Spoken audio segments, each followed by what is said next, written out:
Hello everyone, welcome to this video, and in this video I'm going to show you how you can change your wallpaper over on your Mac. And this can be your MacBook, this can be your iMac, this can be your Mac computer. Don't worry, it will all be the same. So in order to change your wallpaper on your Mac, what you simply need to do is open your settings. This can be here over in your toolbar right here, or you can also find it right here at Finder and then at Applications, and then you can simply find System Settings right here where you want to click on. Then you will get right here, and what you simply need to do is you need to scroll down a bit till you find Wallpaper right here.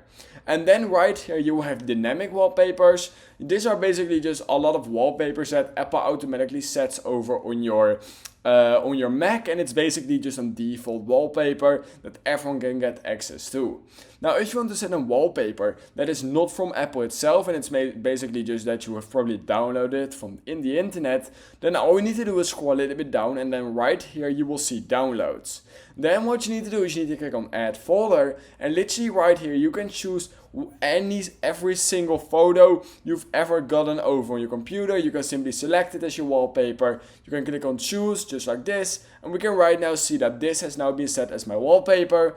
To just change it to something else, just click on add folder again, scroll all the way down, and then just choose whatever wallpaper you want, and then you can choose that again. That's how you can change your wallpaper over on your Mac. If you learned something from this video, I would highly appreciate it if you could like this video and subscribe to my channel. And I hope I will see you in my next YouTube tutorial video.